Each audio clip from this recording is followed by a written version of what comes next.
Welcome to Gaya Guidance Program. Myself Dr. Sanjay Prasad Bhadani, PGT teacher, Bodh Gaya High School, going to start the chapter of class 12th, strategies for enhancement in food production. बच्चों, आज मैं जो chapter class 12 का पढ़ाने जा रहा हूँ वह है इन्हांसमेंट इन फूड प्रोडक्शन। फूड के प्रोडक्शन को, भोजन का जो प्रोडक्शन है, उत्पादन है, उनको बढ़ाओ, इन्हांसमेंट में बढ़ाओ। तो क्यों बढ़ाओ भाई? भोजन के उत्पादन को, भोजन की मात्रा की बढ़ाओ। क्यों बढ़ाओ? क्योंकि आबादी बढ़ रही है और जब पॉपुलेशन इंक्रीज करेगा तो उसके लिए भोजन की मात्रा भी को भी बढ़ाना पड़ेगा। क्योंकि every living organisms either unicellular, एक कोशिकीय जीव हों या बहुकोशिकीय जीव हों, भोजन हर के लिए अनिवार्य है। सबको भोजन चाहिए। तब पॉपुलेशन जब बढ़ रही है, आबादी बढ़ रही है, तो भोजन की मात्रा को भी बढ़ाना पड़ेगा। तो परंपरागत तरीकों से जो भोजन का जो उत्पादन होता है, जिसको एग्रीकल्चर कहते हैं, कृषि कहते हैं, उसमें भी कुछ परिवर्तन लाना पड़ेगा। मॉडर्न टेक्नोलॉजी अप्लाई करना पड़ेगा।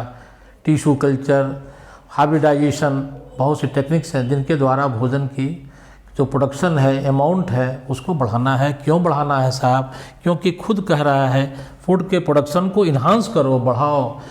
कैसे बढ़ाओ? परंपरागत तरीकों से बढ़ाओ?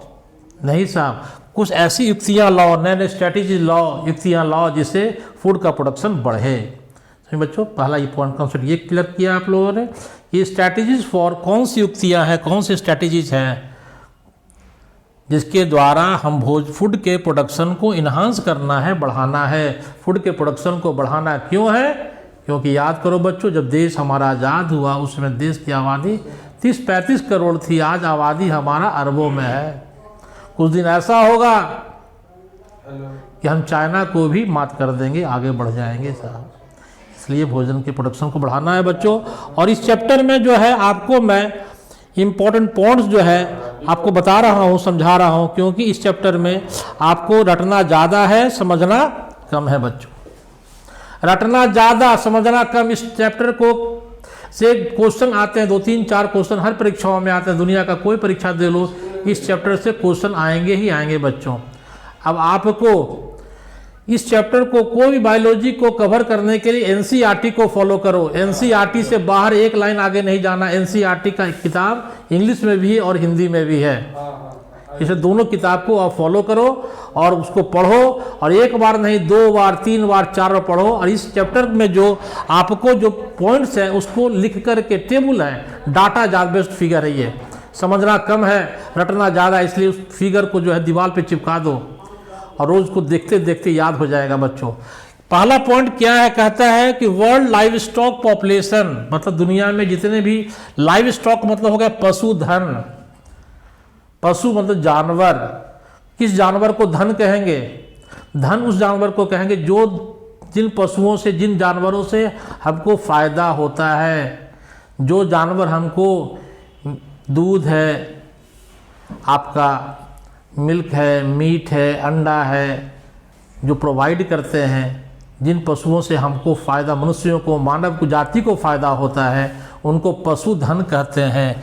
तब इंडिया और चाइना, फिगर दिया है, इंडिया और चाइना दोनों कंट्री को मिला करके जितना भी पशुधन है, लाइव स्टॉक हैं, कैटल्स हैं, उनका पॉपुलेशन 70% है। अगर वर्ल्ड में 100 जानवर हैं, अकेले इंडिया और चाइना में 70% पॉपुलेशन इनकी है। लेकिन जहां प्रोडक्टिविटी की बात आ गई, उत्पादन की बात आ गई, इनसे फायदा की बात आ गई, तो मात्र फायदा मिल रहा है 25%। सोच लीजिए साहब, 70% आबादी है और फायदा कितना है? प्रोडक्टिविटी कंट्रीब्यूशन कितना है? 25%, 25%। इस बात को ध्यान लगाओ बच्चों। अब सेकंड पॉइंट जो आपका आ गया, एक टर्म आया है, वो है इनब्रीडिंग। इनब्रीडिंग का मतलब एक प्रजनन, रिप्रोडक्शन का एक टाइप है। Inbreeding, outbreeding, inbreeding, outbreeding. रट लो बच्चों, इनब्रीडिंग, आउटब्रीडिंग। तो यहाँ पर एक कुछ पॉइंट्स को मैं आपको क्लियर करूँगी। इस चैप्टर में इस 2 पॉइंट को पकड़, कंसेप्ट क्लियर हो जाएगा। ये चैप्टर एकदम क्लियर आपका हो जाएगा, कंसेप्ट क्लियर हो जाएगा। पहला है स्पीसीज, जाति। स्पीसीज को कहते हैं basic unit of classification. Species एक जाति के लोग आपस में जब संयोग करेंगे, सेक्स करेंगे, उनके बच्चे फर्टाइल बच्चे पैदा होंगे। स्पीशीज में जाति, मानव जाति, कुत्ता की जाति, बैल की जो है, कैट है, घोड़ा की जाति, हर की एक जाति, हाथी की जाति होती है। लेकिन वर्ड आपको आ गया ब्रीड। ब्रीड हमेशा इस चैप्टर में आएगा, और एंसेस्टर, इस दो टर्म को समझ लो बच्चों। ब्रीड का मतलब होता है नस्ल। जैसे आप गाय में देखते होंगे, कुत्ता में देखते होंगे, बहुत से उसकी ब्रीड्स है, पामेलियन है, बहुत से एंसिशियन है, बहुत से उसके वैरायटीज़ हैं, है ना, ब्रीड है, उसके बहुत सारे नस्लें हैं। गाय में बहुत सारे जर्सी गाय है, देसी गाय बहुत से है, हॉलिस्टीन है, फ्रीजियन है, बहुत सी नस्ल है, ब्रीड है। ब्रीड का मतलब नस्ल हो गया, एंसिस्टर का मतलब पूर्वज हो गया, एक खानदान हो गया। और ठेठ भाषा में समझ लो बच्चों, ब्रीड का मतलब एक खानदान भी होता है। एक खानदान, मेरा खानदान अलग है, आपका खानदान अलग है। और एंसिस्टर का मतलब जो बायोलॉजी में यहाँ पर जो टर्म है वो पूर्वज। जैसे मैं हो गया बाप, मेरा बेटा, मेरा पोता, परपोता, ये वंशावली है, वंश। तो ये कहता है इन ब्रीडिंग में क्या होता है कि सेम ब्रीड, एक खानदान के बीच में, ब्रीड का मतलब हो गया, यहाँ पॉइंट्स याद करना है आपको, सेम ब्रीड सेम एंसेस्टर। और नीचे क्या लिखा, 4 to 6 जनरेशन। बहुत सिंपल वे में समझाता हूँ बेटा, लेकिन माथा भुका देगा आपको, टेंशन फ्री, टेंशन कर देगा ये चैप्टर आपको, अगर कंसेप्ट क्लियर नहीं रहेगा तब। ब्रीड का मतलब होता है नस्ल। नस्ल को और ठेठ भाषा में समझिए खानदान। एक खानदान के बीच में ही, मेरे अपना खानदान है, मेरे खानदान के मेरे जो बाल बच्चे, पोता परपोता हैं, उनके बीच में अगर मैरिज करवा रहे हैं, शादी करवा रहे हैं, अब बच्चे पैदा कर रहे हैं, तो उसको कहेगा इन ब्रीडिंग। सेम ब्रीड, एक खानदान के जो वंश, जो अपने वंश से अपने जो बाल बच्चों के बीच में शादी करवाना, वो शादी कब होगा, 4 से 6 जनरेशन, बाप बेटा पोता परपोता छरपोता, उनके बीच में ही मैरिज करवाना, वो कहता है इन ब्रीडिंग। क्या हो गया, इन ब्रीडिंग। आपको याद क्या करना है, ब्रीड का मतलब हो गया नस्ल। नस्ल को और ठेठ भाषा में समझिए खानदान। और उन खानदान के बीच जो आपस में ही शादी ब्याह करवाना, जानवरों के बीच में, उसी वंश के बीच में, उनके पोता परपोता जो हो गए उनके बीच में ही मैरिज करवाना। कब, 4 to 6 जनरेशन। इसी पॉइंट को याद कर लो बच्चा। इन ब्रीडिंग का मतलब हो गया सेम ब्रीड भी सेम होना चाहिए, और एंसिस्टर भी सेम होना चाहिए। और एंसिस्टर मतलब पूर्वज जो हो गए, जो वंश में हो गए, 4 to 6 जनरेशन तक हो जाएगा। उनके बीच में आपस में प्रजनन को कहेंगे इन ब्रीडिंग। इससे क्या होगा साहब, होमोजाइगोसिटी बढ़ेगी। होमोजाइगोसिटी क्या होगा, मेंडल में पढ़े हो, capital T small T, pure line, दोनों एलील्स जो है कैपिटल टी होमोजाइगस कंडीशन है। एक capital T small T heterozygous condition है। तीन ब्रीडिंग से क्या होगा, होमोजाइगोसिटी बढ़ेगी। प्योर लाइन डेवलप करना हो, इनब्रीडिंग का अप्लाई यूज करेंगे। और लगातार अपने परिवार के बीच में जब शादी ब्याह कराएंगे तो उससे दिक्कत क्या होगी, एक बराबर आता है इनब्रीडिंग डिप्रेशन आएगा, उसमें फर्टिलिटी और प्रोडक्टिविटी दोनों घट जाएगी। सब पढ़ाऊंगा बच्चों, एक एक पॉइंट आपको क्लियर कर दूंगा। बायोलॉजी तो ऐसा पढ़ा दूंगा कि आपको एलन और कोटा जाने की दरकार नहीं रहेगी। मेरा बच्चा 360 में 360 मेडिकल में लाएगा, इंडिया कोई कंपटीशन में फेल नहीं करेगा। खाली ध्यान से सुनो बच्चों, पढ़ो। सेकंड आपका है हनी बी, मधुमक्खी। मधुमक्खी कौन नहीं देखा साहब? मधुमक्खी के स्टडी को बायोलॉजी में एपी कल्चर कहते हैं। क्या कहते हैं बेटा? AP culture. अब आजकल मधुमक्खी का लोग उद्योग लगाते हैं, इंडस्ट्री लगाते हैं, अपना पालते मधुमक्खी पालन करते हैं। तो क्वेश्चन आया है कैसा इंडस्ट्री है? कॉटेज इंडस्ट्री है, कुटीर उद्योग है। क्वेश्चन को पूछ दिया कि मधुमक्खी पालन कैसा उद्योग है, तो लिखिए कॉटेज इंडस्ट्री या कुटीर उद्योग है। आंसर क्लियर हो गया बच्चा?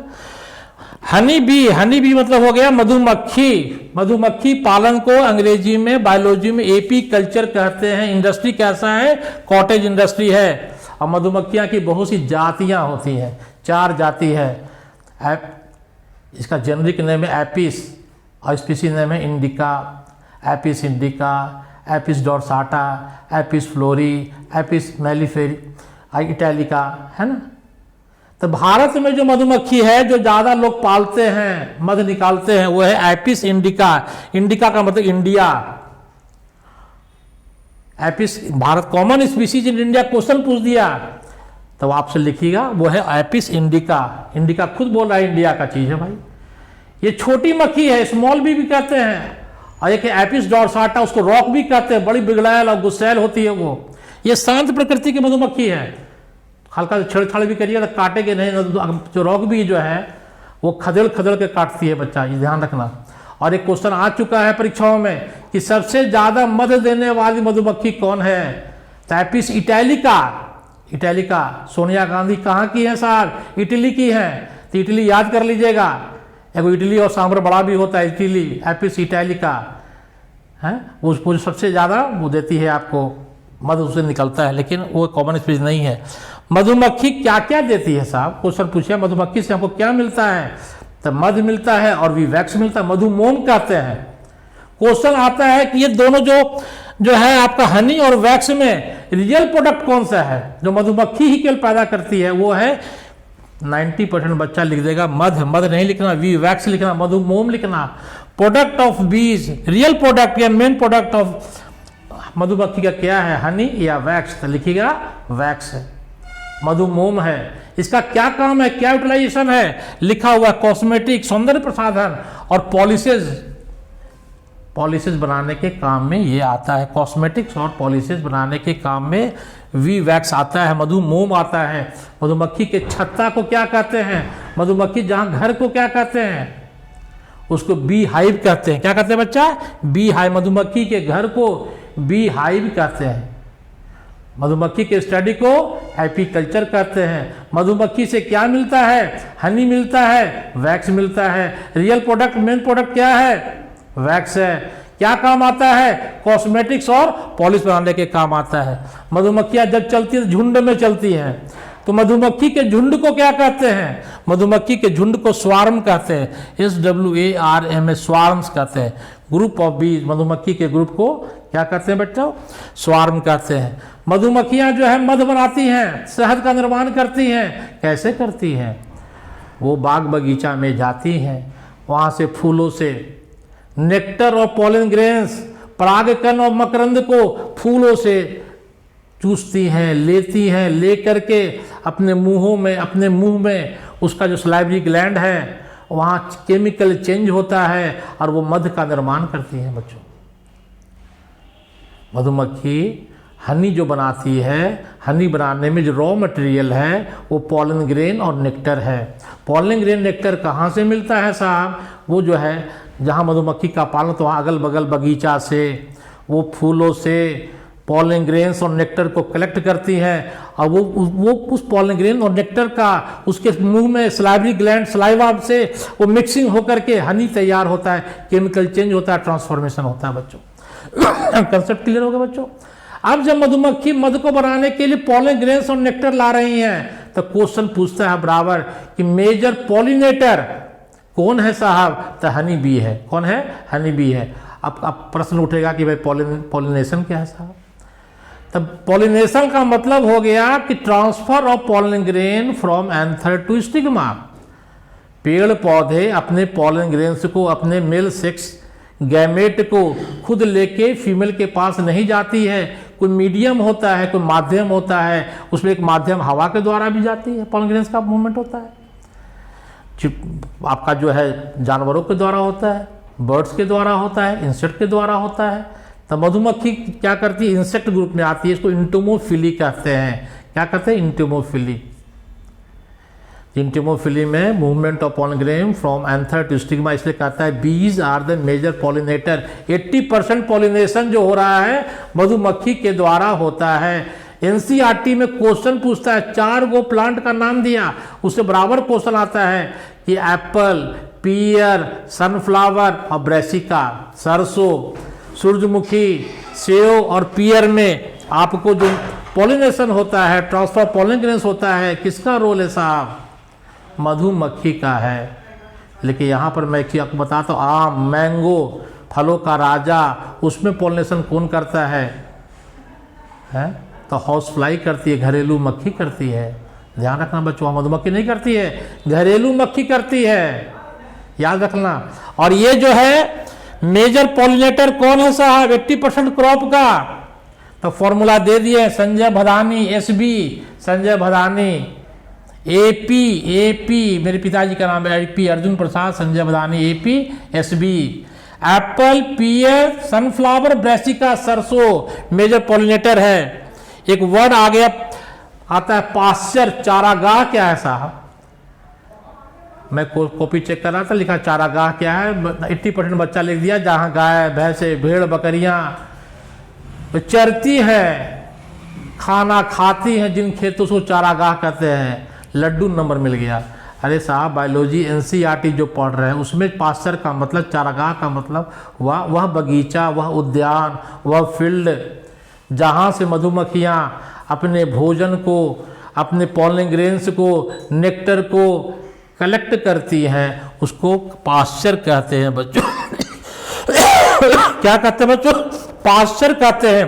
प्लेस टू कलेक्ट पॉलन और नेक्टर को पास्चर कहते हैं। मधुमक्खी के घर को बीहाइव कहते हैं। मधुमक्खी के झुंड को स्वार्म कहते हैं। मधुमक्खी से क्या मिलता है? हनी और वैक्स मिलता है। रियल प्रोडक्ट क्या है? वैक्स है, मधुमोम है। मधुमक्खी का छत्ता, जब मधुमक्खी घर छोड़ देती है, छत्ता में वैक्स, उसी से वैक्स निकाला आता है। इससे क्या बनता है? कॉस्मेटिक और पॉलिश बनता है। मधुमक्खी के स्टडी को एपीकल्चर कहते हैं। कैसा इंडस्ट्री है? कॉटेज इंडस्ट्री है। मेजर प्रोडेटर कौन है साहब? तो मधुमक्खी है, बीज है, हनी बीज है। कौन कौन से 4 प्लांट का नाम पूछ दिया है? Formula APSB, Sanjay Bhadani, master साहब का नाम है संजय भदानी। सनफ्लावर, ब्रेसिका मतलब सरसों, ए से एप्पल, पी से पियर, एपीएसबी याद कर लो बच्चों। और एक चीज़ और बता देता हूँ बच्चों कि मधुमक्खी में जो होता है पार्थेनोजेनेसिस की क्रिया पाई जाती है। मधुमक्खी एक सोशल इंसेक्ट है, ग्रुप में रहती है। उसके ग्रुप में कौन कौन रहता है भैया? राजा, रानी और वर्कर रहती है। राजा को ड्रोन कहते हैं, रानी को क्वीन कहते हैं, और वर्कर को क्या कहते हैं बच्चों? वर्कर जो है, सेवक मक्खी जो है, वो फीमेल होती है। मधुमक्खी के परिवार में मदर डोमिनेटेड है। घर की मुखिया जो होती है, मलकिनी जो होती है, वो मदर क्वीन होती है। मातृ सत्तात्मक है। हम लोग का जो फैमिली है, पिताजी की बात चलती है, फादर का ऑर्डर चलता है। मधुमक्खी के ग्रुप में जो रानी होती है उनकी बातें चलती हैं। फीमेल 2 तरह का अंडा देती है। एक अंडा को फर्टिलाइज्ड एग कहता है, एक को अनफर्टिलाइज्ड एग कहता है। फर्टिलाइज्ड एग मतलब है निषेचित अंडा। फर्टिलाइज्ड एग से फीमेल बनेगी, अनफर्टिलाइज्ड एग से मेल बनेगा। तो जो अनफर्टिलाइज्ड है वो क्या होगा? हैप्लॉयड। फर्टिलाइज्ड एग क्या होगा? डिप्लॉयड। पढ़ो बेटा। फर्टिलाइज में फर्टिलाइजेशन हुआ, स्पर्म और ओवम मिला, तो क्या फर्टिलाइजेशन हुआ? फर्टिलाइजेशन में क्या बना? जायगोट बना। जायगोट सिंगल सेल है, उसका क्या है? हैप्लॉयड है, डिप्लॉयड? डिप्लॉयड है। तो मधुमक्खी में जो मदर होती है, रानी मक्खी जो होती है, 2 तरह का अंडा देती है। एक फर्टिलाइज्ड एग, एक अनफर्टिलाइज्ड एग। फर्टिलाइज्ड एग से क्या बनता है?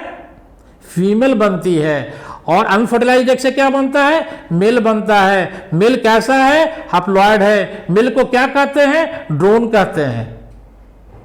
और फीमेल जो हो गई, वो 2 तरह की फीमेल बनी। जो फीमेल रॉयल जेली खाएगी वो रानी कहलाएगी। इसका भी कहानी अलग है, हायर स्टडी में पढ़िएगा कैसे रॉयल जेली खाती है, कैसे उसका सेक्स का ट्रांसफॉर्मेशन होता है। तो जो फर्टिलाइज्ड एग से क्या बनी? एफ से फर्टिलाइज्ड, एफ से फीमेल। एफ से फर्टिलाइज्ड एग, एफ से फीमेल। फीमेल किस तरह का हुआ?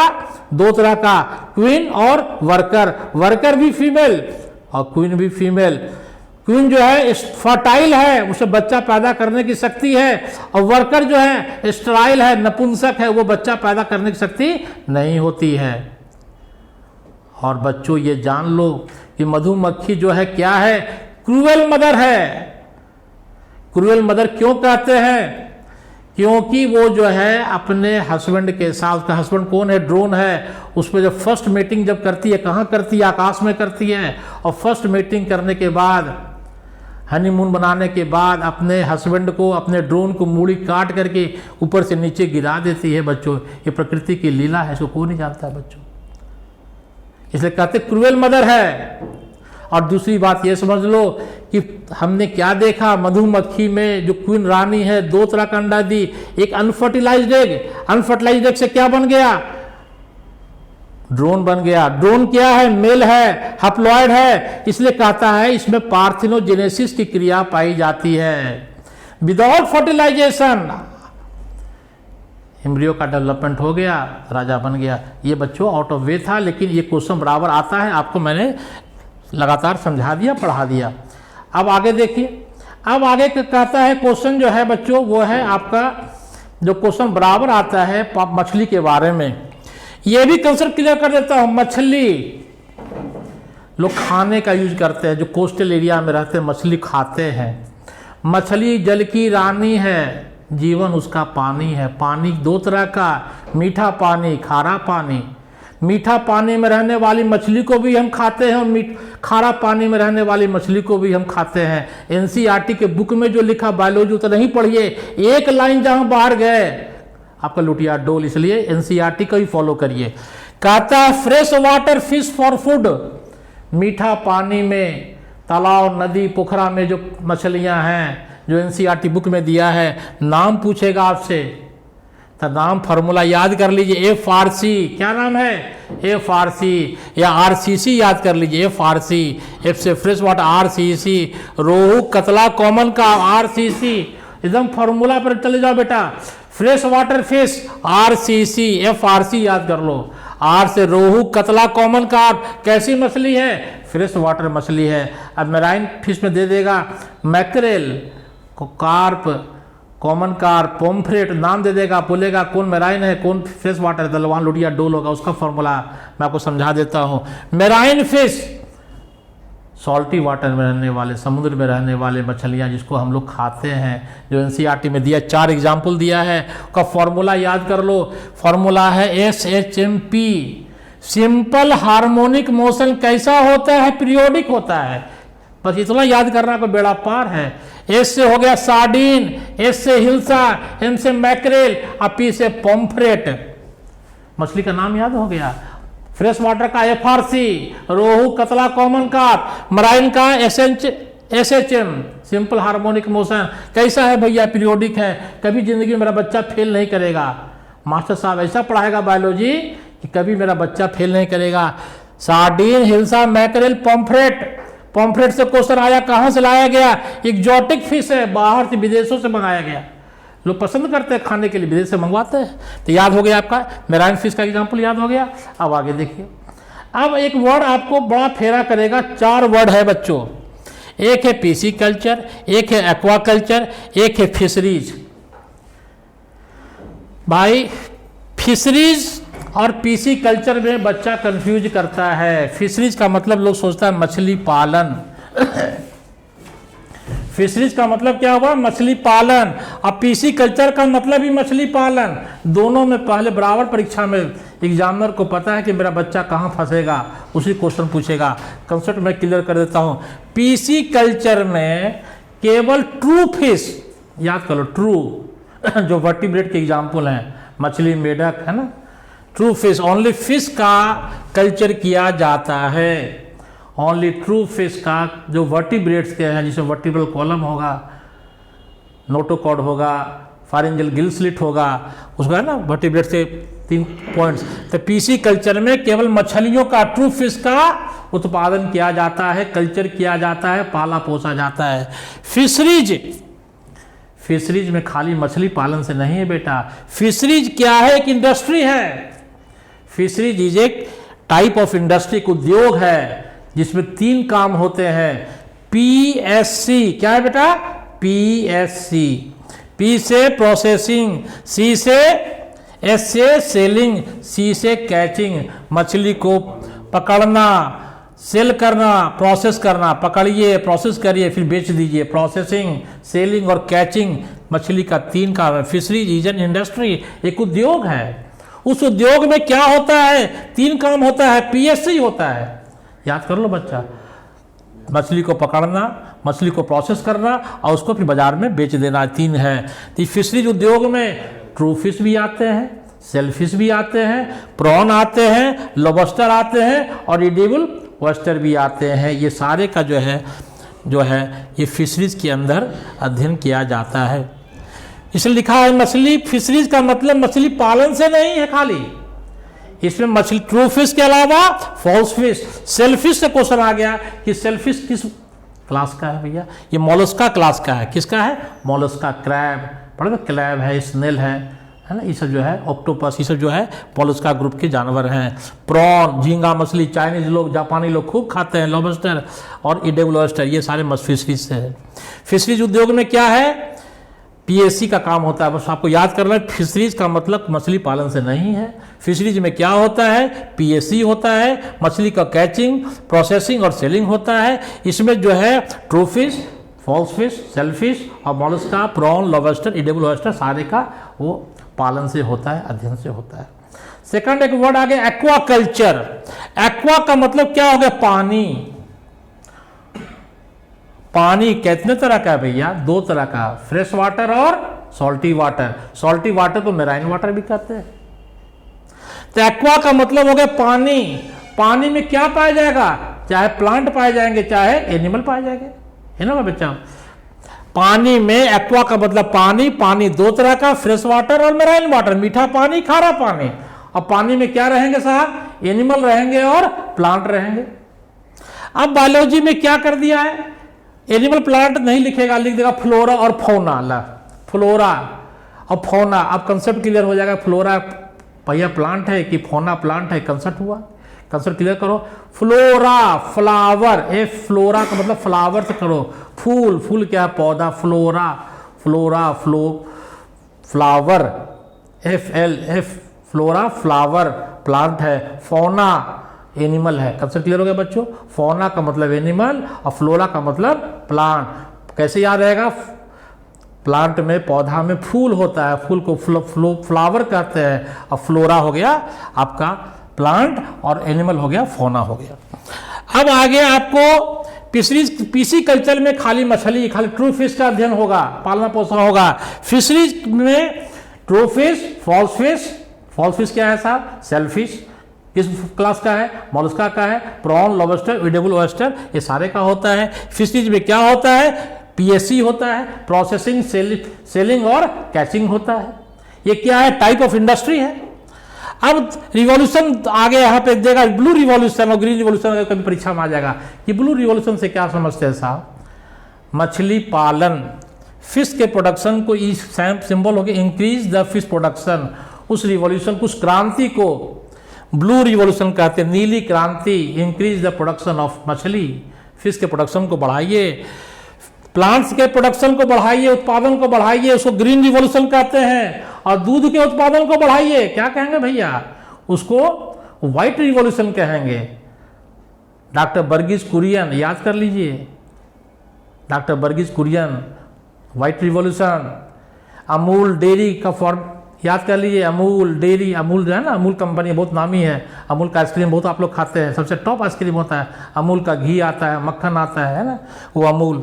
याद करो, व्हाइट रिवॉल्यूशन का ही दिन है। डॉक्टर वर्गीस कुरियन, याद कर लीजिएगा। Dairy, dairy product, white revolution dairy, दूध, milk and milk product. Blue मछली, ग्रीन प्लांट। याद हो गया बच्चों। अब आगे देखिए, आगे क्या कहता है आगे ये कहता है, ये क्वेश्चन बराबर आता है, क्योंकि इस चैप्टर में किसी को किसी से कोई मतलब नहीं, सब इंडिपेंडेंट कंसेप्ट यहाँ पर है। क्वेश्चन बराबर परीक्षा में आता है। एग्रीकल्चर, कृषि जो है, भारत एक कृषि प्रधान देश है। क्या बोलते हैं हम लोग, भारत एक कृषि प्रधान देश है। हमारे देश की 62% जनता खेती के व्यवसाय में डायरेक्टली या इनडायरेक्टली लगी हुई है। तो क्वेश्चन पूछता है बराबर, हर परीक्षाओं में क्वेश्चन आता है कि हमारे देश की जो टोटल आमदनी है, जीडीपी जिसको कहते हैं, जीडीपी में एग्रीकल्चर का कितना योगदान है, 33%। और कृषि के जो है इसमें कितने लोगों को एम्प्लॉयमेंट दिया, रोजगार दिया, तब 62 से 65%। याद कर लीजिएगा बच्चों, परीक्षा में तुम फेल ना करो, गाड़ी तेरा फंसे नहीं, इसलिए 33 को डबल कर दीजिए, 33 दूनी 66, डबल। जितना जीडीपी है उसका डबल एम्प्लॉयमेंट कर दो, तो मंजिल के बहुत पास पहुंच जाओगे। वहाँ 4 ऑप्शन दिया रहेगा, उस पर टिक मार के चले आना मेरा बच्चा, फेल नहीं करना। 33 का 10 डबल कर लिया 66, लेकिन ओरिजिनल फिगर 62%, 62 से 65, इसलिए हमने 66 कर दिया कि आपको रटने में मंजिल के पास मैंने मास्टर साहब हमको पहुंचा दिए। अब आइए रिसर्च इंस्टीट्यूट, आपको फुल फॉर्म पूछेगा साहब, ये भी मैं क्लियर कंसेप्ट कर देता हूँ कि बढ़िया बढ़िया टीचर आपको कंसेप्ट क्लियर नहीं करेगा। Rice research institute, rice research institute है बच्चों, देखो क्या है यहाँ पर। रिसर्च इंस्टीट्यूट जो है यहाँ भी rice research institute, rice research institute, rice research institute, तीनों में common rice research institute, rice research institute, rice research institute. लेकिन तीनों देखिए, वो फिलीपींस में है, वो कटक में, वो न्यू दिल्ली में है। कैसे कंसेप्ट क्लियर होगा? अगर इंटरनेशनल फिलीपींस के यहाँ नेशनल में है, नहीं साहब ये विदेश में है, तो इंटरनेशनल अगर आ गया, इंटरनेशनल राइस रिसर्च, तो सीधे फिलीपींस मारिए। कहाँ मारिएगा? फिलीपींस। हेड ऑफिस कहाँ है? फिलीपींस। नेशनल, अगर नेशनल आवे तब कहाँ है? कटक में। कहाँ है? कटक में। और इंडियन अगर आवे, इंडियन राइस, खाली आपको ध्यान क्या देखना है? इंटरनेशनल, नेशनल या इंडियन राइस रिसर्च, तीनों में कॉमन है बच्चों, तीनों में कॉमन है। यहाँ गाली नहीं फंसना है। पॉइंट देखो, इंटरनेशनल, अंतर्राष्ट्रीय, राष्ट्रीय और इंडियन, भारतीय। तो इंटरनेशनल आएगा तो फिलीपींस मारियो, नेशनल आएगा तो नेशनल राइस कहाँ है? कटक। और इंडियन कहाँ है? न्यू दिल्ली। कहाँ है? न्यू दिल्ली। एनसीआर हम लोग याद कराते हैं, NCR national Cuttack rice, NCR याद कर लो। इंटरनेशनल में तेरा गाड़ी फंसवे नहीं करेगा, फिलीपींस है, तेरा गाड़ी फंसेगा कटक और न्यू दिल्ली में, क्योंकि परीक्षा में नेशनल और इंडियन में कंफ्यूजन हो जाएगा। तो फॉर्मूला याद कर लो, NCR, NCR national Cuttack rice, याद कर लो बच्चों, कहानी कंसेप्ट क्लियर हो जाएगा। इंटरनेशनल राइस रिसर्च का दूसरा नाम कभी कभी जगह जगह CRRI दिया हुआ है, सेंट्रल राइस रिसर्च इंस्टीट्यूट भी लोग कहते हैं। आपका कंसेप्ट इस पॉइंट पर क्लियर हो गया कि रिसर्च इंस्टीट्यूट जो हो गया बच्चों, ये रिसर्च इंस्टीट्यूट जो है international Philippines, national NCR Cuttack और इंडियन न्यू दिल्ली। अब आगे देखिए बच्चों, अब दो क्वेश्चन बराबर आता है। फादर, पिताजी, ग्रीन रिवॉल्यूशन के पिताजी के यहाँ गाड़ी क्या फंसता है? यहाँ भी ग्रीन रिवॉल्यूशन, यहाँ भी ग्रीन रिवॉल्यूशन, यहां भी ग्रीन रिवॉल्यूशन, यहां भी ग्रीन रिवॉल्यूशन। लेकिन तो फादर यहां भी, फादर यहां भी, तो देखिए कॉमन है, यहां भी फादर, यहां भी फादर, यहां भी ग्रीन रिवॉल्यूशन, यहां भी ग्रीन रिवॉल्यूशन। गाड़ी जो फंसता है, क्या ध्यान देना है परीक्षा में, उसको समझो। परीक्षा में ध्यान देना है कि अगर परीक्षा में फादर ऑफ ग्रीन रिवॉल्यूशन खाली आ गया तो नॉर्मन ई बोरलॉग लिखिएगा। क्या लिखेगा? Norman Borlaug, father of green revolution. अगर उसमें इंडियन देख लीजिएगा, अगर इंडियन घुसाया हुआ है, father of Indian green revolution, तो MS स्वामीनाथन आंसर लिख के आइएगा। बच्चों मैं अभी समझा देता हूँ, ये बराबर 12th के परीक्षा में ऑब्जेक्टिव MCQ में आता है। फादर ऑफ ग्रीन रिवॉल्यूशन अगर आ गया तो बोरलॉग का नाम लिखिएगा। अगर इंडियन घुसा दिया, भारतीय आ गया, तब MS स्वामीनाथन लिखिएगा। दूसरी बात याद कर लो, यहाँ राइस और यहाँ व्हीट, ये बोरलॉग साहब जो काम किए गेहूं पर काम किए, इनका जो रिसर्च हुआ गेहूं पर ज़्यादा हुआ, व्हीट पर।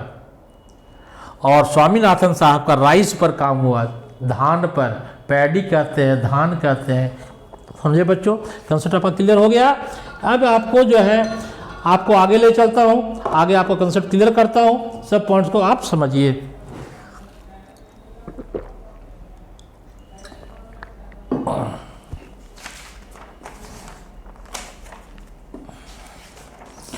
अब आपको आगे मैं दिखा रहा हूं क्या, ये देखिए इस स्लाइड में मैं आपको ये बताना जा रहा हूं कि ग्रीन रिवॉल्यूशन का टाइम कब से कब था, हमारे देश में हरित क्रांति कब आई। तो 1960 में,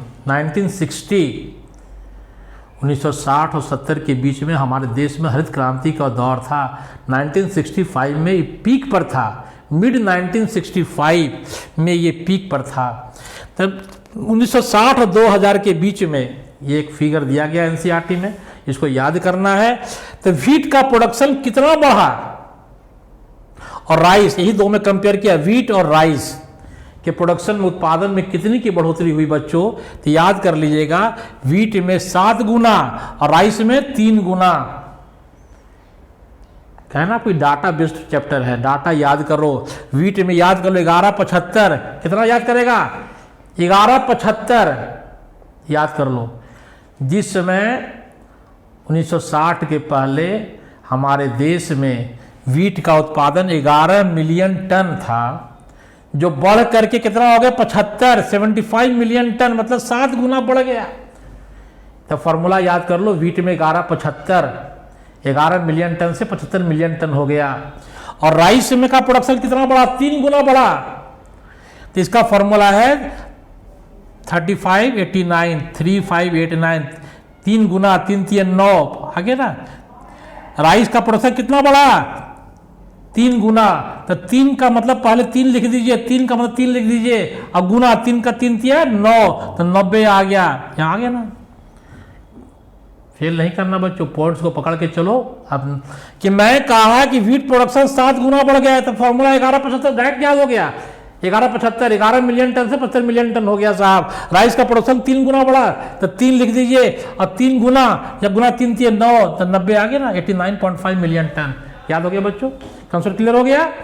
अब आप आगे आइए, अब क्वेश्चन पूछेगा कि साहब इतना प्रोडक्शन कैसे बढ़ गया, क्या जादू हो गया। तो वैज्ञानिकों ने, स्वामीनाथन साहब ने, बोरलॉग साहब का बहुत बड़ा योगदान था बेटा, हरित क्रांति में था ना, फादर का उनको। बोरलॉग साहब को नोबेल प्राइज मिला, ये जान लीजिए। और कहता है कि सेमी डॉर्फ वैरायटी लाया गया, नया हाइब्रिड वैरायटी लाया गया उस समय में। सेमी हाइब्रिड वैरायटी लाने से जो मेरा क्रॉप है, जो है सीरियल्स का, जो है वीट और राइस का प्रोडक्शन इतना ज़्यादा बढ़ गया। अब आगे आइए, एक टर्म आपको देगा बायो फोर्टिफिकेशन। बायो फोर्टिफिकेशन किससे रिलेटेड है, तो क्रॉप से रिलेटेड है। जैसे नॉर्मल हम लोग जानते हैं कि चावल या गेहूं में नॉर्मली कार्बोहाइड्रेट की मात्रा ज़्यादा होती है। भारत एक गरीब देश है, गरीब दाल कितना महंगा हो गया देख ही रहे हैं। गरीब बच्चों को जो है वो केवल चावल ही, केवल भाते खा के रह जाते हैं, दाल मिलता नहीं, सब्जी मिलता नहीं है। तो वो क्या हो जाएंगे, कुपोषण के शिकार हो जाएंगे, माल न्यूट्रिशन, कुपोषण के शिकार हो जाएंगे। तो उससे बचने के लिए हमारे कृषि वैज्ञानिकों ने क्या किया, हमारे क्रॉप में कि जो न्यूट्रिएंट क्वालिटी थे, कार्बोहाइड्रेट तो ज़्यादा है ही, उसमें विटामिन, मिनरल्स, प्रोटीन वगैरह उसमें डाल दिए। एक ऐसा वैरायटी तैयार किया, हाइब्रिड वैरायटी तैयार किए, जैसे गोल्डन राइस का नाम सुने होंगे, एटलस 66 का नाम बताएंगे आपको, सब पढ़ाएंगे आपको। तो बायो फोर्टिफिकेशन क्या है, एक प्रोसेस है जिसमें क्या होता है, क्रॉप का न्यूट्रिएंट क्वालिटी को इंक्रीज कर दिया जाता है। बच्चों मैं पढ़ाता हूं, उसको समझो, पॉइंट से नोट करो। सर नोट से कोई फायदा नहीं होना है। आप पढ़ते हैं, वीडियो को देखिए, ध्यान से सुनिए और पॉइंट्स को अपने भाषा में लिखिए, वो आपको ऑटोमेटिक आपको ओरिजिनल नोट तैयार हो जाएगा।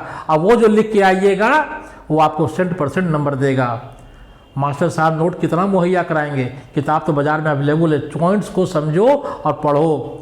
ज्ञा गाइडेंस प्रोग्राम आपको बेस्ट से बेस्ट लेक्चर आपको प्रोवाइड करा रहा है, बढ़िया से बढ़िया टीचर की सेवा आपको प्रोवाइड करा रहा है, जो हर सब्जेक्ट को तोड़ तोड़ के आपको दिमाग में डाल रहा है। ऐसा कहीं नहीं मिल रहा है बच्चों। आप दूसरा यूट्यूब देख लो, दूसरे कोटा LM जाकर देख लो, पिताजी का 2 लाख रुपया डूब जाएगा, फिर वहीं का वहीं आ जाएगा। लेकिन मेरा बच्चा अगर पढ़ लेगा, उसको दुनिया का कोई ताकत हिला नहीं सकता है। 440 वोल्ट का करंट मारेगा बच्चों। बायो फोर्टिफिकेशन क्या है, क्रॉप से रिलेटेड है। क्रॉप में क्या किया गया भैया, न्यूट्रिएंट क्वालिटी को इंक्रीज कर दिया गया। चावल खाइए, उसमें विटामिन ए भी है, प्रोटीन भी डाल दिया गया, ऐसा क्वालिटी बनाई, ऐसा क्रॉप को हमने डेवलप किया, बायो फोर्टिफिकेशन। अब क्वेश्चन आया है पीरियड ऑफ ग्रीन रिवॉल्यूशन क्या आप बताए थे, मिड 1960। मिड का मतलब 60 का मिड का हुआ, 60 से 69 पीरियड को कहता है 60s का मतलब हो गया 60 से 1960 से 1969 पीरियड को 60s कहता है अंग्रेजी में। और मिड 1960 में क्या हो गया, 1965, इसके बीच क्या हो, 1965 हो गया। अब क्वेश्चन आपको बताए थे कि भाई कि जो ग्रीन रिवॉल्यूशन में जो प्रोडक्शन 7 गुना किसका, वीट का, गेहूं का, 3 गुना किसका, राइस का। फॉर्मूला क्या था, 11 75 35 90, याद कर लीजिए। तो ये जो जो प्रोडक्शन क्रॉप का बढ़ा, क्यों बढ़ा साहब, क्वेश्चन आता है बराबर परीक्षाओं में। तो due to employment of semi dwarf varieties, याद कर लो बच्चों, बौनी प्रजातियां लाई गई, डेवलप किया गया, उसके कारण जो है इतना ज़्यादा प्रोडक्शन बढ़ गया। वीट में का जो है सेमी डॉर्फ वैरायटी का नाम पूछता है, याद कर लो बच्चों, इसको नाम है कल्याण सोना और सोनालिका। कल्याण सोना और सोनालिका ये दो वैरायटी थे जो ग्रीन रिवॉल्यूशन के टाइम में वीट का था, गेहूं का था। कल्याण सोना सोनालिका क्वेश्चन पूछेगा। सोनालिका किसकी वैरायटी है, कल्याण सोना किसकी वैरायटी है? तो वैरायटी प्लांट में जो होता है, याद कर लो, वैरायटी प्लांट में और ब्रीड एनिमल में। तो ये कल्याण सोना और सोनालिका वैरायटी वीट का है। इसके कारण जो है ग्रीन रिवॉल्यूशन में क्रांतिकारी परिवर्तनों का प्रोडक्शन बढ़ गया। कौन पैदा डेवलप किया था, ये भी याद करो, जीवी पंत। जीवी पंत है ना, एग्रीकल्चर यूनिवर्सिटी, इंडिया का टॉप एग्रीकल्चर यूनिवर्सिटी है जीवी पंत। हर बच्चों की ख्वाहिश होती है मैं जीवी पंत में पढ़ूँ, वहाँ का डेवलप किया हुआ जीवी पंत, सोनालिका और कल्याण सोना। और एक और है आपको वीट का दो वैरायटी और है बच्चों, वो याद कर लो, आपको याद कराता हूँ। एक है वीट का एटलस 66, क्वेश्चन पूछेगा एटलस 66 किसकी वैरायटी है? ये भी वीट की वैरायटी है। एटलस 66 में क्या है, ये एरो ऊपर एरो का मतलब इसमें प्रोटीन कंटेंट ज़्यादा है। वीट गेहूं में कार्बोहाइड्रेट ज़्यादा है, लेकिन वैज्ञानिकों ने एक हाइब्रिड वैरायटी बनाया, नाम उसका दिया एटलस 66। एटलस 66 ये किसमें क्या ज़्यादा है, प्रोटीन की मात्रा ज़्यादा है। दूसरी वैरायटी है हिमगिरी। हिमगिरी किसका वैरायटी है, वीट या राइस एंड मेज का? तो याद करिएगा ये वीट का वैरायटी है। ये रेजिस्टेंट वैरायटी, हाइब्रिड वैरायटी है। किससे रोग प्रतिरोध क्षमता ज़्यादा है, किससे ये बचाव करती है, रेसिस्टेंट किससे है साहब? तो उसका भी फॉर्मूला है हिलीबंट बीमारी और रस्ट। ये फंगल बीमारी है, फंगस से बीमारी होता है रस्ट और बंट, पढ़ाऊंगा बच्चों। अब आपको मैं समझा देता हूं कि मेरा बच्चा कहाँ फेल नहीं करेगा। यहां देखो क्या लिखा है, वीट, बस इसको याद कर लो, सब प्रॉब्लम तेरा मैं सॉल्व कर देता हूं। डब्ल्यू से वीट, एच से क्या है हिमगिरी, एच से क्या हो गया हिमगिरी, और क्या हो गया किससे रेजिस्टेंट है, खुद बोल रहा है बायोलॉजी के मास्टर साहब, यही अच्छा किए। डब्ल्यू से वीट, गेहूं, बगल में एच से हिमगिरी।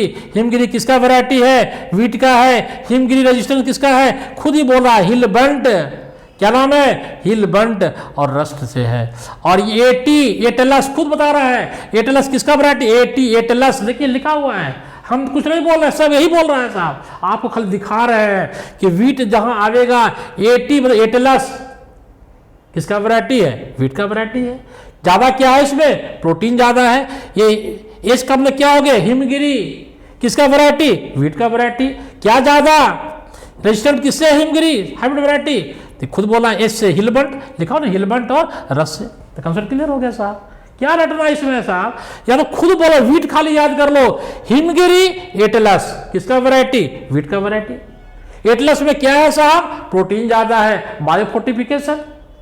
वीट में ज्यादा क्या है, गेहूं में ज्यादा क्या है, कार्बोहाइड्रेट। उसमें क्या डाल दिया गया, प्रोटीन डाल दिया गया। वैरायटी का नाम क्या हो गया, एटलस, खुद बोला एटलस। ए से हिमगिरी, ए से हिलबंट, किसका वैरायटी, वीट का वैरायटी। कंसेप्ट क्लियर हो गया बच्चों, मेरा बच्चा आगे पढ़ो। बोरलॉग सेमी डॉर्फ वैरायटी किसने डेवलप किया साहब, ये नॉर्मल बोरलॉग ने डेवलप किया था बच्चों, याद कर लो किसने डेवलप किया, नॉर्मल बोरलॉग ने डेवलप किया। अब आपको देखिए राइस के बारे में आता है। राइस का नाम क्या है, राइस का नाम है ओराइजा सटाइवा। क्या नाम है बच्चों, ओराइजा सटाइवा। राइस का नाम है ओराइजा सटाइवा। राइस का नाम है ओराइजा सटाइवा।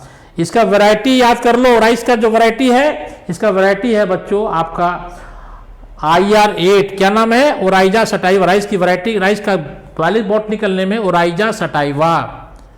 वैरायटी से पूछता IR8 किसका वैरायटी है, ताइचुंग नेटिव किसका वैरायटी है, JR रत्ना किसका वैरायटी है, और bio fortified iron fortified rice किसका है। तब अब देखो आपको समझा देता हूं, यहां पर लिखा है कि वैरायटी से क्वेश्चन आता है परीक्षा में, JR रत्ना, कल्याण सोना, अरे भैया कल्याण सोना वीट का वैरायटी है, हिमगिरी वीट का वैरायटी है, एटेलस वीट का वैरायटी है। कंसेप्ट क्लियर हो गया। अब राइस में आइए। IR international rice research institute, IRRI, खुद कंफ्यूज नहीं करना, IR8 वैरायटी है, सेमी डोर वैरायटी है। किसने डेवलप किया? IRRI फिलीपींस ने, इंटरनेशनल राइस इंस्टीट्यूट फिलीपींस ने डेवलप किया। ताइचुंग नेटिव कहाँ डेवलप किया गया? ताइवान नाम के कंट्री में डेवलप किया गया वैरायटी को। और जया और रत्ना की इंडियन वैरायटी का नाम है जया रत्ना। जया रत्ना रट लो बेटा, जया रत्ना किसका वैरायटी है? जया और रत्ना, आर से रत्ना, आर से राइट, आर से राइस, याद कर लो, आर से रत्ना, आर से राइस, जया रत्ना किसका इंडियन वैरायटी है। आयरन फोर्टिफाइड राइस, ये क्या? Bio fortification. राइस में क्या है? चावल में क्या है? कार्बोहाइड्रेट ज्यादा है, उसमें आयरन। आयरन क्यों जरूरी है? हेमोग्लोबिन के फॉर्मेशन के लिए। हम लोग का बॉडी में हेमोग्लोबिन ज्यादा रहेगा तब ना आदमी ज्यादा काम करिएगा, स्ट्रेंथ ज्यादा रहेगा। अब आयरन को जो हेमोग्लोबिन का काम क्या है? और O2 CO2 के ट्रांसपोर्ट में मदद करता है। उस हेमोग्लोबिन को बनाने में आयरन फोर्टिफाइड। राइस में क्या है? आयरन है। राइस में क्या डाला गया? Iron fortified. देखिए क्वेश्चन क्या पूछता है कि आयरन फोर्टिफाइड राइस में आयरन की मात्रा कितना गुना ज्यादा है नॉर्मल से? तो 5 गुना। अब 5 गुना को कैसे याद करना उसको देखिए। राइस में क्या ज्यादा? आयरन फोर्टिफाइड राइस में ज्यादा क्या है? आयरन। पहला कंसेप्ट क्लियर। कितना गुना ज्यादा है? तो खुद बोल रहा है 45, 45 से ज्यादा। तो 45 ज्यादा क्या है? 50 हो गया, 5 गुना हो गया। कहां रटना है साहब? 4 के आगे क्या हो गया? 5 हो गया। तो 45 के आगे क्या? 4 के आगे 5, तो 5 गुना आयरन ज्यादा है। कंसेप्ट क्लियर हो गया आपका। तो राइस का वैरायटी, राइस का नाम क्या है? ओराया सटाइवा। इसका IR8, Taichung native, Jaya Ratna. Question पूछ दिया आयरन फोर्टिफाइड राइस किसका वैरायटी है? सब आपका राइस का वैरायटी है बच्चों। अब आइए शुगर केन, इसको केतारी कहते हैं। क्या कहते हैं? केतारी, या इसको ईख कहते हैं, केतारी। केतारी में क्या है साहब? केतारी में कहता है, केतारी का नाम क्या है? ईख का नाम सैकरम। केतारी जो है नॉर्थ इंडिया में भी होता है और साउथ इंडिया में होता है। क्वेश्चन पूछता है बराबर कि बढ़िया केतारी कहाँ वाला, उत्तरी भारत वाला या दक्षिणी भारत वाला? अब आपको रटने में बड़ा फेरा है, उसका भी मैं प्रॉब्लम सॉल्व कर देता हूं। शुगर केन का जेनरिक नेम है सैकरम और 2 स्पीसीज है, एक है बारबेरी, एक है ऑफिसाइनेरम। गाड़ी यही फंसता है, मेरा बच्चे का गाड़ी मैं निकाल देता हूं, सुन लो। बारबेरी, बी से बिहार, बी से बिहार। बारबेरी क्वेश्चन, बारबेरी कहाँ का है साहब? तो दिमाग में सोच, मास्टर साहब बोले थे बी से बारबेरी, बी से Bihar. Bihar north India, south India, Bihar तो नॉर्थ इंडिया में, तो नॉर्थ इंडिया वैरायटी हो गया। अब बी से बिहार और बी से बेड, सब यही बोल रहे, हम नहीं बोल रहे। बी से बिहार, बी से बेड। नॉर्थ इंडिया को जो केतारी का जो वैरायटी है वो बेड क्वालिटी है। कहाँ होता है बेडबेरी? नॉर्थ इंडिया में। बी से बिहार, बी से बेड क्वालिटी, यही फॉर्मूला याद कर लो। बी से बिहार, बी से बिहार कहाँ है? North India. यहाँ का ईख कैसा है? केतारी कैसा है? बेड क्वालिटी का। बेड क्वालिटी का मतलब क्या हुआ? बेड क्वालिटी का मतलब हुआ केतारी में रस की मात्रा, सक्रोज की मात्रा, शुगर कंटेंट कम है, बीमारी से लड़ने की क्षमता देखा जाता है। क्वालिटी का मतलब हो गया उसका प्रोडक्टिव, उसका शुगर कंटेंट कितना है, सक्रोज की मात्रा क्या है। और ऑफिसाइनेरम क्या है? ये जब हो गया नॉर्थ इंडिया, ये हो गया साउथ इंडिया। ये बैड क्वालिटी, गुड क्वालिटी। तब गुड क्वालिटी का मतलब क्या लिखता है? इसमें 3 पॉइंट लिखता है। मोर शुगर, शुगर केतारी में कौन शुगर है साहब? सक्रोज। सक्रोज कैसा है? डाइसेक्राइड है। किसका बना है? ग्लूकोज और फ्रक्टोज का। चीनी जो घर में खाते हैं उसको भी सक्रोजे कहते हैं। आज सक्रोज को रिड्यूसिंग शुगर भी कहते हैं। प्लांट में जो ग्लूकोज का ट्रांसलोकेशन होता है सक्रोज के रूप में होता है। फ्लोएम में जो मूवमेंट होता है ग्लूकोज का सक्रोज के रूप में होता है, बनता है ग्लूकोज, मूवमेंट है सक्रोज। और जमा किस में होता है? स्टार्च के रूप में होता है। हमारे बॉडी में ग्लूकोज जमा किस फॉर्म में? ग्लाइकोजन के फॉर्म में साहब। तो ये हो गया, आपका कंसेप्ट क्लियर हो गया। स्टेम साउथ इंडिया का जो केतारी होगा उसका स्टेम मोटा होगा, शुगर कंटेंट ज़्यादा होगा, डिजीज से रेजिस्टेंसी ज़्यादा होगी, बीमारी रोग प्रतिरोध क्षमता ज़्यादा होगी। तो वैज्ञानिकों ने क्या किया? दोनों को जो है क्रॉस करवा दिया, नया वैरायटी पैदा किया। अब ये नया वैरायटी जो है आपको यहाँ चल रही है।